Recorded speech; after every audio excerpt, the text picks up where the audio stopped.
வணக்கம். நீங்கள் கேட்டுக்கொண்டிருப்பது பிரேம் அன்மோல் ஹோதா ஹை வாணி. நான் உங்கள் தொகுப்பாளர் வாணி. கடந்த எபிசோடில் ராஷில் தனது ஜெட் உடனான வாழ்க்கையின் அசுத்தத்திலிருந்து விடுபட விரும்பினாள். இன்று ராஷிலின் உணர்ச்சிபூர்வமான தூய்மை பயணத்தை பற்றி நீங்கள் கேட்பீர்கள். குருத்வாராவில் 6 மணி நேரம் சேவை செய்து பழைய ஆடைகளை எரித்த பிறகும் ராஷிலின் மனம் அமைதியடையவில்லை. தனது தூய்மை எப்போதும் சிதைந்துவிட்டதாக அவள் கருதுகிறாள். இந்த கசப்பான உண்மையிலிருந்து தப்பிக்க ராஷில் ஒரு மகப்பேறு மருத்துவரிடம் சென்று தனக்கு தூஷிங் செய்யும்படி பிடிவாதம் பிடிக்கிறாள். இது ஒரு பழைய மற்றும் ஆபத்தான முறை, ஆனால் அசுத்தத்திலிருந்து விடுபட இதுவே ஒரே வழி என்று அவள் நம்புகிறாள். ஆனால் கதையின் மிகப்பெரிய திருப்பம் ராஷில் வேலை தேடி நச்சிகேதன் பள்ளிக்கு செல்லும் போது ஏற்படுகிறது. அங்கு நேர்காணல்கள் ரத்து செய்யப்பட்டுள்ளன, ஆனால் அல்கா மேம் அவளை உன்னிப்பாக கவனிக்கிறார். ராஷில் தனது பை திருடப்பட்டு விட்டதாக பொய் சொல்கிறாள், ஆனால் அல்கா மேமின் கண்கள் எக்ஸ்-ரே போல அவளது மனதிற்குள் ஊடுருவி பார்க்கும்போது ராஷில் உடைந்து போய் தனது முழு உண்மையையும் கூறுகிறாள். நான் அவனிடமிருந்து தப்பித்து ஒளிந்து கொண்டு இங்கு வந்திருக்கிறேன். அல்கா மேம் ஒரு தாயை போன்ற அன்பை காட்டி ராஷிலுக்கு ஆசிரியர் வேலைக்கு பதிலாக தனது தொழில்துறையில் மக்கள் தொடர்பு அதிகாரியாக வேலை எப்படி வழங்கினார் என்பதை நீங்கள் கேட்பீர்கள். அல்கா மேம் எல்லா பெண்களிடமும் இப்படித்தான் இருப்பாரா? அல்லது ராஷில் மீது அவர் காட்டும் இந்த அதீத கருணை ஏதேனும் ஆழமான ரகசியத்தை நோக்கியதா? ஆர்வம், நம்பிக்கை மற்றும் ஒரு புதிய வாழ்க்கை. பிரேம் அன்மோல் ஹோதா ஹை வாணி இல் நீங்கள் கேட்பீர்கள். எபிசோட் 15 அசுத்தத்தின் உணர்வும் அல்கா மேமின் அதிசய உபகாரமும். ராஷில் ஓராண்டுக்கும் மேலாக குருத்வாராவிற்கு செல்ல முடியவில்லை. இன்று அவளுக்கு அங்கு சேவை செய்யும் பாக்கியம் கிடைத்தது. 6 மணி நேரம் தொடர்ச்சியாக சேவை செய்த பிறகு அவளுக்கு மிகுந்த நிம்மதி கிடைத்தது. ஆனால் திரும்பி வரும்போது அவளது மனதில் ஒரு கேள்வி எழுந்தது. ஆடைகளை எரிப்பதன் மூலம் மட்டும் தனது அசுத்தம் நீங்கிவிடுமா? இந்த எண்ணம் அவளை கலங்க வைத்தது. உடனே அவள் ஒரு மருத்துவமனைக்கு சென்றாள். உனது பிரச்சனை என்ன என்று மருத்துவர் ராஷிலிடம் கேட்டார். டாக்டர், என்னை ஏமாற்றிய ஒரு கொடியவனுடன் நான் ஓராண்டு காலம் மனைவியாக இருந்தேன். இப்போது அவனிடமிருந்து தப்பித்துவிட்டேன், ஆனால் அவன் எனது உடலை அனுபவித்தான் என்ற எண்ணம் என்னை அசுத்தமாக மாற்றிவிட்டது. அது என்னை மிகவும் வேதனைப்படுத்துகிறது என்று ராஷில் வருத்தத்துடன் கூறினாள். இது உனது மனரீதியான பிரச்சனை. இதற்காக நீ ஒரு நல்ல மனநல மருத்துவரை சந்திப்பது நல்லது. தற்போது டூஷிங் போன்ற முறைகள் ஆபத்தானது. நான் அதை அறிவுறுத்த மாட்டேன் என்று மருத்துவர் கூறினார். மறுநாள் ராஷில் நச்சிகேதன் பள்ளிக்கு சென்றாள். அங்கு அல்கா பாட்டியாவை சந்தித்தாள். இன்று நேர்காணல்கள் ரத்து செய்யப்பட்டுள்ளன, ஆனால் நீ இவ்வளவு தூரம் வந்திருப்பதால் நான் உன்னை நேர்காணல் செய்கிறேன். வேலைக்காக ஜலந்தரிலிருந்து இவ்வளவு தூரம் ஏன் வந்தாய் என்று அல்கா மேம் கேட்டார். அல்கா மேமின் தீட்சண்யமான பார்வைக்கு முன்னால் ராஷிலால் உண்மையை மறைக்க முடியவில்லை. மேம், நான் திருமணம் செய்து கொண்ட நபர் நல்லவர் இல்லை. அவனிடமிருந்து தப்பித்து ஒளிந்து கொண்டு இங்கு வந்திருக்கிறேன். எனது வாழ்வாதாரத்திற்காக எனது கௌரவத்தை காப்பாற்றிக் கொள்ள எனக்கு உடனே வேலை வேண்டும் என்று கண்ணீருடன் கூறினாள். அப்படியென்றால் நீ சரியான நபரிடமே வந்திருக்கிறாய். உன்னை நான் ஏமாற்ற மாட்டேன். எனது சொந்த தொழில்துறையில் உன்னை மக்கள் தொடர்பு அதிகாரியாக நியமிக்கிறேன். உனக்கு எழுதுவதில் ஆர்வம் இருப்பதால் அங்கு உனக்கு எளிதாக இருக்கும். உன்னை எனது சொந்த மகளைப் போல பார்த்துக்கொள்வேன் என்று அல்கா மேம் அவளை கட்டிப்பிடித்தார். அன்பு நேயர்களே, இத்துடன் எபிசோட் 15 நிறைவடைகிறது. ராஷிலின் கஷ்டங்கள் தீர்ந்து அல்கா மேமின் அரவணைப்பில் அவளது புதிய வாழ்க்கை தொடங்குவதை இந்த எபிசோட் மிகவும் அழகாக காட்டுகிறது. எபிசோட் 15 நிறைவு.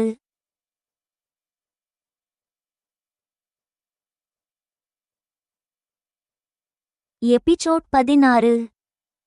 வணக்கம். நீங்கள் கேட்டுக்கொண்டிருப்பது பிரேம் அன்மோல் ஹோதா ஹை வாணி. நான் உங்கள் தொகுப்பாளர் வாணி. கடந்த எபிசோடில் ராஷில் தனது உள்மன தூய்மையை மீட்டெடுக்க டூஷிங் செய்தாள். இன்று ராஷில் தனது பயணத்தின் மிகப்பெரிய ரகசியங்களை வெளிப்படுத்துவதன் மூலம் அவளது கடந்த கால கதை ஒரு சுமூகமான முடிவை எட்டுகிறது. நகைக்கடை சேட்டுவின் நடத்தையில் ஏற்பட்ட மாற்றம் வெறும் தற்செயல் அல்ல, அது அல்கா மேம் தீட்டிய திட்டமிட்ட சதி என்பதை நீங்கள் கேட்பீர்கள். ராஷில் ரயில் நிலையத்தில் புர்காவை தூக்கி எறிந்ததை மேம் பார்த்தார் என்பதையும் அவரது டிரைவர் ராஷிலை பின்தொடர்ந்தார் என்பதையும் அவள் வெளிப்படுத்துகிறாள். ஆனால் எல்லாவற்றையும் விட பெரிய ரகசியம் என்னவென்றால், அல்கா மேம் ரகசியமாக ஜலந்தர் சென்று ராஷிலின் பெற்றோரை சந்தித்தார். உங்கள் மகளை என் மகளைப் போல நான் பார்த்து கொள்கிறேன் என்று அவர்களுக்கு உறுதியளித்தார். உண்மையிலேயே மேம் தேவதை கதைகளில் வரும் தேவதையை போன்றவர். ராஷில் ஒரு கருத்தை சொல்கிறாள். நான் இவ்வளவு பெரிய விலையை கொடுக்கவில்லை என்றால் உங்களுக்கும் எனக்கும் அறிமுகமே ஏற்பட்டிருக்காது. இன்று நீங்கள் கேட்பீர்கள், ராஷில் அமெரிக்கா செல்வதற்கு முன்பு நாங்கள் சகோதரிகளைப் போல கட்டிப்பிடித்து கொண்டு தூங்கிய அந்த உணர்ச்சிகரமான விடைபெறுதல். அதன் பிறகு ராஷில் அமெரிக்கா சென்றாள். ஆனால் ராஷிலின் நெருங்கிய உறவு உண்மையானதா அல்லது பொய்யானதா? அவளிடமிருந்து அழைப்புகள் வராதது என் இதயத்தில் சந்தேகத்தை எழுப்புகிறது. அதே சந்தேகம் என்னை மீண்டும் அல்கா மேமின் சூப்பர் கிங் சைஸ் படுக்கைக்கு அழைத்துச் செல்கிறது. இப்போது ராஷில் இல்லை. மேம் முதன்முறையாக என்னிடம் ராஷிலை பற்றி பேசத் தொடங்கியுள்ளார். என் வாழ்க்கைச் சங்கிலியின் சிக்கல்கள் இப்போது அவிழப்போவதாக நான் உணர்கிறேன். ரகசியங்கள், தனிமை மற்றும் ஒரு புதிய வெளிப்பாடு. பிரேம் அன்மோல் ஹோதா ஹை வாணி இல் நீங்கள் கேட்பீர்கள். எபிசோட் 16 கடந்த கால தூய்மை மற்றும் மேமின் துப்பறியும் பாணியிலான பரோபகாரம். அடுத்த நாளிலிருந்து மருத்துவர் பரிந்துரைத்த மருந்துகளை பயன்படுத்தி ராஷில் தனது உள்மன தூய்மையில் கவனம் செலுத்தினாள். இந்த நடைமுறை 1 மாதத்திற்கும் மேலாக நீடித்தது. மெதுவாக அவள் உணரத் தொடங்கினாள், இப்போது அந்த மனிதனின் துர்நாற்றத்தை அவள் உடலிலிருந்து துடைத்துவிட்டதாக. ஒரு அளவிற்கு அவள் தனது தூய்மையை மீட்டெடுத்தாள் என்று அவள் திருப்தி அடைந்தாள். உண்மையில் ராஷிலுக்கு தூய்மை என்ற உணர்வு உடல் ரீதியானதை விட மன ரீதியானதாகவே அதிகம் தேவைப்பட்டது. அது இப்போது ராஷிலுக்கு கிடைக்கிறது. தனது கதையை சொல்லிவிட்டு ராஷில் மௌனமாக இருந்தாள். காட்சி மாற்றம். எனக்கு இது ஒரு தொடரின் சுமூகமான முடிவு போல தோன்றியது. வழிதவறிய ஒவ்வொரு பெண்ணுக்கும் ஒரு அல்கா பாட்டியா நிச்சயமாக கிடைக்க வேண்டும் என்று நான் உணர்கிறேன். ராஷில் ஒரு கணம் தன் உணர்ச்சிகளை கட்டுப்படுத்தி கொண்டு கண்களை துடைத்து கொண்டாள். நான் போய் பாதாம் பால் செய்கிறேன், அதன் பிறகு இன்னும் சில விஷயங்களை சொல்கிறேன் என்று ராஷில் எழுந்து நின்றாள். இப்போது உனக்கு தெரியும், மேம் எனக்கு கொடுத்த வாக்குறுதியை போலவே செய்தார். அவர் என்னை தன்னுடனேயே வைத்து கொண்டார். இப்போது நான் அவரது மகள் மட்டுமல்ல, அவரது மருமகளாக போகிறேன். தனது மருமகனுடன் எனக்கு திருமணத்தை உறுதி செய்துள்ளார். நான் அதிர்ஷ்டசாலி. எங்கள் தலைமுறையில் நான் ஒரே மகள் என்பதால் அனைவரும் என்னை அன்பால் நினைத்தனர். ஆனால் என் துரதிர்ஷ்டத்தால் ஒரு கொடியவனின் வலையில் சிக்கினேன். ஓராண்டு காலம் நரகத்தை அனுபவித்தேன். அதன் பிறகு மேம் கிடைத்தார். என் அதிர்ஷ்டம் மீண்டும் தொடங்கியது. இன்று நான் ஒரு புதிய உலகிற்கு செல்ல தயாராகி வருகிறேன். வாணி, அது வெறும் தற்செயல் அல்ல. நான் இங்கு வந்து என் வளையல்களை விற்கச் சென்றபோது அந்த சேட்டு வெறும் என் வளையல்களை வாங்கிக் கொண்டு என்னை அடுத்த நாள் நசிகேதன் பள்ளிக்கு அனுப்பியதற்கு பின்னால் ஒரு பெரிய கதையே இருக்கிறது என்று ராஷில் உண்மையை சொன்னாள். நான் அங்கிருந்து தப்பித்து இங்கு வரும்போது ரயில் நிலைய காத்திருப்பு அறையில் நான் புர்காவை குப்பை தொட்டியில் எரிந்ததை மேம் பார்த்தார். தற்செயலாக அவரும் அதே ரயிலில் வந்து கொண்டிருந்தார். மேம் இங்கு ரயிலில் இருந்து இறங்கியதும் தன்னை அழைத்துச் செல்ல வந்த டிரைவரை எனக்கு பின்னால் அனுப்பினார். அவர் தானே கார் ஓட்டிச் சென்றார். டிரைவர் என்னை பற்றிய தகவல்களை அவருக்கு கொடுத்து கொண்டே இருந்தார். அந்த நகைக்கடை சேட்டுக்கு போன் செய்து எனக்கு உதவச் சொன்னதும் மேம்தான் என்று ராஷில் விளக்கினாள். இன்னொரு சுவாரஸ்யமான விஷயத்தை கேள். எனக்கு அடைக்கலம் கொடுத்த பிறகு மேம் எனக்கு சொல்லாமல் ஒருமுறை ஜலந்தர் சென்று வந்தார். அங்கே அவர் என் பெற்றோரை ரகசியமாக சந்தித்தார். நான் அனுபவித்த நரகத்தை பற்றி அவர்களிடம் சொன்னார். உங்கள் மகளை என் சொந்த மகளைப் போல பார்த்து கொள்கிறேன் என்று அவர்களுக்கு உறுதியளித்தார். அனைத்தையும் சரி செய்வதாக அவர்களுக்கு வாக்கு கொடுத்தார். நாங்கள் சகோதரிகளைப் போல கட்டிப்பிடித்து கொண்டு தூங்கினோம். ஒருவேளை இந்த ஜென்மத்தில் மீண்டும் சந்திப்போமோ இல்லையோ என்பது போல அந்த இரவு கழிந்தது. அதன் பிறகு ராஷில் அமெரிக்கா சென்றாள். அவளுக்கு என்னுடன் இருந்த உறவு உண்மையானதா இல்லையா என்று எனக்கு இன்னும் சந்தேகம் இருக்கிறது. சமூக ஊடகங்களில் அவள் காணப்படுகிறாள், ஆனால் எனக்கு போன் செய்யவில்லை.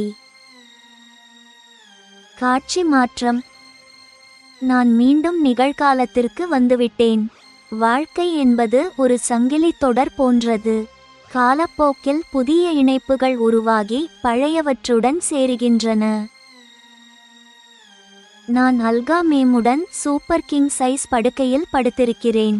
இப்போது ராஷில் இல்லாத நேரத்தில் மேம் முதன்முறையாக என்னிடம் ராஷிலை பற்றி பேசத் தொடங்கியுள்ளார். ராஷில் சொன்ன கதையில் எனக்கு தெரியாத விஷயங்கள் எல்லாம் இப்போது தெரியப்போவதாக நான் உணர்கிறேன். அன்பான நேயர்களே, இத்துடன் எபிசோட் 16 முடிகிறது. ராஷிலின் கதையின் சிக்கல்கள் அவிழ்ந்து ஒரு சுமூகமான முடிவை தரும் அதே வேளையில் வாணியை அல்கா மேமின் ரகசியங்களுக்கு முன்னால் நிறுத்தியுள்ளது இந்த எபிசோட். எபிசோட் 16 நிறைவுற்றது.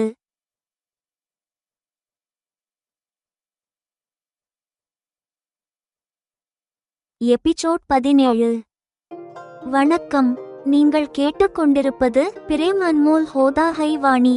நான் உங்கள் தொகுப்பாளர் வாணி. இன்று இரவு அல்கா மேமுடன் படுக்கையில் படுத்திருக்கும் போது ரகசியங்கள் ஒவ்வொன்றாக என் முன்னே அவிழ்ந்து கொண்டிருக்கின்றன. ராஷிலின் கடந்த கால கதையை மேம் சொல்லத் தொடங்கியுள்ளார். என் வாழ்க்கைச் சங்கிலியின் விடுபட்ட இணைப்புகள் இந்த கதையில்தான் உள்ளன. நீங்கள் கேட்பீர்கள், வங்காளத்திலிருந்து திரும்பும் போது அல்கா மேம் ரயில் நிலையத்தில் புர்கா அணிந்த ஒரு பெண்ணை பார்க்கிறார். அவள் வேகமாக கழிவறைக்குள் ஓடுகிறாள். ஆனால் அவள் வெளியே வரும்போது ஒரு அழகான இளம்பெண் அந்த கருப்பு புர்காவை குப்பை தொட்டியில் எறிகிறாள். அந்த இளம்பெண் வேறெவருமல்ல, தனது மருமகன் பராகின் திருமண வரனை நிராகரித்த ராஷில் என்பதை மேம் உடனே அடையாளம் காண்கிறார். ஆனால் இது வெறும் தற்செயல் நிகழ்வு அல்ல. அல்கா மேம் ஒரு துப்பறியும் நிபுணரை போல எப்படி செயல்பட்டார் என்பதை கேளுங்கள். அவர் ரயில் பயணத்தின் போது ராஷிலை கண்காணித்தார். தனது டிரைவர் வசந்தாவை ராஷிலுக்கு பின்னால் அனுப்பினார். நகைக்கடை சேட்டு சுதீர் பட்னிக்கு போன் செய்து ஆதார் அட்டை நகலை எடுக்கவும் பணத்தை ஏற்பாடு செய்யவும் அறிவுறுத்தினார். இறுதியாக வனிதா விடுதியின் காப்பாளர் என்ற முறையில் ராஷிலுக்கு பாதுகாப்பான தங்குமிடத்தை உறுதி செய்தார். மேம் சொன்ன இந்த கதை ஒரு உயர்தர த்ரில்லர் படத்திற்கு சற்றும் சளைத்தது அல்ல. அல்கா மேம் செய்த இந்த உதவி வெறும் உறவுமுறைக்காக மட்டும்தானா, அல்லது தனது மருமகன் தொடர்பான ஏதோ ஒரு பெரிய திட்டத்தின் ஒரு பகுதியாக ராஷிலை தன்னிடம் அழைத்து வந்தாரா? அல்கா மேமின் அசாதாரண ஆளுமை குறித்த மிகப்பெரிய வெளிப்பாடு. பிரேம் அன்மோல் ஹோதா ஹை வாணி இல் நீங்கள் கேட்பீர்கள். எபிசோட் 17. நைட் பல்ப் வெளிச்சத்தில் விலகும் ரகசியம், புர்கா முதல் பிணைப்பு வரை. படுக்கையறையில் பரவியிருக்கும் நைட் பல்பின் மங்கலான வெளிச்சத்தில் என் பாதி திறந்த கண்களுக்கு முன்னே அல்கா மேம் சொல்லும் விஷயங்கள் ஒரு சினிமாவை போல என் மனத்திரையில் வரிசையாக தெரிகின்றன. சில ஆண்டுகளுக்கு முன்பு அல்கா பாட்டியா தனது அக்ரிலிக் தொழில் தொடர்பான ஒப்பந்தத்தை முடிக்க வங்காளத்தில் உள்ள ஒரு நகரத்திற்கு சென்றார். பொதுவாக மார்க்கெட்டிங் துறை செய்யும் இந்த வேலையை மேம் நேரடியாக செய்ய முடிவு செய்தார். உண்மையில் அந்த நகரத்தில் மேமின் உறவினர்கள் உள்ளனர். அவர்கள் வீட்டில் ஒரு விசேஷம் நடந்து கொண்டிருந்தது. அதற்கு மேமுக்கு அழைப்பு வந்திருந்தது. ஒரே பயணத்தில் 2 வேலைகளும் முடியும் என்று மேம் ரயிலில் பயணமானார். காட்சி மாற்றம். நிகழ்ச்சி முடிந்து திரும்பும் போது காத்திருப்பு அறையில் ரயிலுக்காக காத்திருந்தார். அப்போது அவரது பார்வை புர்கா அணிந்த ஒரு பெண்ணின் மீது விழுந்தது. அந்த பெண் ஓடி வந்து நேரடியாக கழிவறைக்குள் சென்றாள். அல்கா மேம் யோசிக்கிறார், இந்த பெண் ஏசி வகுப்பில் பயணம் செய்பவரைப் போல இல்லையே, ஊழியர் இவரை எப்படி உள்ளே விட்டார் என்று அவர் யோசித்துக் கொண்டிருக்கும் போதே சுமை தூக்கும் தொழிலாளி வந்து இப்படிச் சொன்னார். மேடம் ஜி, உங்கள் ரயில் நடைமேடைக்கு வர மணி அடிக்கப்பட்டுவிட்டது. சரி, சாமான்களை எடு என்று அல்கா நாற்காலியிலிருந்து எழுந்தார். தொழிலாளிக்கு பின்னால் செல்லும் போது கழிவறையிலிருந்து ஒரு அழகான இளம்பெண் வெளியே வருவதை மேம் பார்த்தார். அந்த பெண் எங்கோ பார்த்தது போல இருந்தது. ஆச்சரியமாக அந்த இளம்பெண் தனது கையில் இருந்த கருப்பு புர்காவை குப்பை தொட்டியில் எறிந்தாள். புர்காவில் சென்றது இந்த பெண்ணே என்று புரிந்து கொள்ள மேமுக்கு அதிக நேரம் எடுக்கவில்லை. இந்த அழகான பெண் புர்காவை குப்பை தொட்டியில் ஏன் எறிந்தாள் என்று மேம் மனதில் கேள்வி எழுந்தது. அவர் பின்னால் சென்றபடியே மேம் அந்த இளம்பெண்ணை கண்காணித்தார். இந்த பெண் முஸ்லிம் இல்லை என்றால் ஏன் புர்காவில் வந்தாள்? ஏதேனும் பெரிய குற்றம் செய்துவிட்டு தப்பிச் செல்கிறாளா என்று அவருக்கு சந்தேகம் ஏற்பட்டது. அந்த பெண்ணை எங்கோ பார்த்திருப்பதாக மேம் நினைவுபடுத்த முயற்சிக்கிறார். அந்த பெண் பொது பெட்டியில் ஏறினாள். மேம் ஏசி பெட்டியில் ஏறினார். இருக்கையில் அமர்ந்த பிறகு மேமுக்கு நினைவுக்கு வந்தது, இந்த பெண் ஜலந்தர் ஹர்பஜன் மகள் ராஷில். அமெரிக்காவில் இருக்கும் தனது பேரப்பிள்ளை பராகின் திருமண வரனை இந்த பெண்ணே நிராகரித்தார். ராஷில் என்ற பெயர் நினைவுக்கு வந்ததும் மேம் தனது மொபைலில் பராக் வரன் வந்த காலத்து ராஷில் புகைப்படங்களை பார்த்தார். அவர் நிச்சயம் ராஷிலே என்று மேம் உறுதி செய்தார். ராஷில் ஏன் இந்த நிலையில் இருக்கிறாள்? ஜலந்தரில் இருந்து ஏன் இவ்வளவு தூரம் வந்தாள் என்று மேம் குழப்பமடைந்தார். உடனே சென்று பேச வேண்டும் என்று தோன்றினாலும் மேம் அவசரப்படாமல் அவளை கவனித்துக் கொண்டே இருந்தார். பயணம் முழுவதும் ராஷில் பற்றிய சிந்தனைகளே மேம் மனதில் ஓடின. ரயில் தனது ஊர் நிலையத்தில் நின்றதும் ராஷிலும் இறங்குவதை பார்த்து மேம் அவளை பின்தொடர்ந்தார். ராஷில் ரிக்ஷா பேசிக் கொண்டிருந்தபோது மேம் தனது டிரைவர் வசந்தாவிடம் இப்படி சொன்னார், வசந்தா, இந்த பெண்ணை பின்தொடர். அவள் எங்கே செல்கிறாள், என்ன செய்கிறாள் என்பதை எனக்கு போன் செய்து சொல்.